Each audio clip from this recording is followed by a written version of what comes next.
Benvenuti al nuovo appuntamento con l'agenda di Sardinian Life, la rubrica con i consigli su come e dove passare il vostro tempo libero in Sardegna. Vediamo alcuni degli eventi più importanti che ci attendono il prossimo weekend. Partiamo con i nostri consigli da sabato 26 gennaio, Quentinas della Erru. Buon vino e piatti tipici dell'Anglona saranno i protagonisti in questa quarta edizione, poi sfilate di gruppi folk, cori, maschere e tanta musica.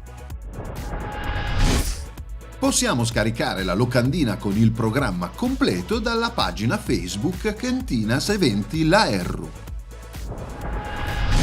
A Cagliari dal 24 al 25 gennaio Sardinian Job Day. È uno dei più importanti eventi dedicati al mercato del lavoro in Sardegna.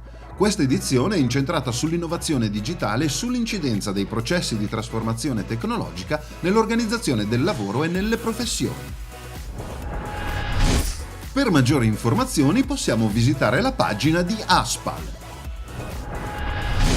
Il 26 gennaio a Sassari Muay Thai Explosion. Sul ring del Tarantini Fight Club si daranno battaglia gli atleti del panorama internazionale e i migliori fighter sardi in una serata all'insegna della nobile arte dei re.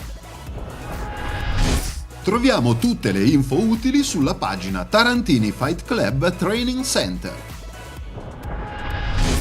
A Cagliari dal 25 al 27 gennaio Global Game Jam. La competizione dedicata al game design vedrà nella tappa di Cagliari tanti partecipanti impegnati in un tour de force di 48 ore per realizzare un gioco partendo da un tema uguale per tutto il mondo. Per saperne di più basta visitare la pagina Fabbrica Storie.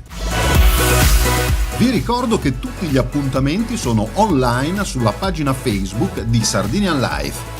Se invece volete segnalare o promuovere il vostro evento in questa agenda, inviate una mail a info@sardinianlife.it.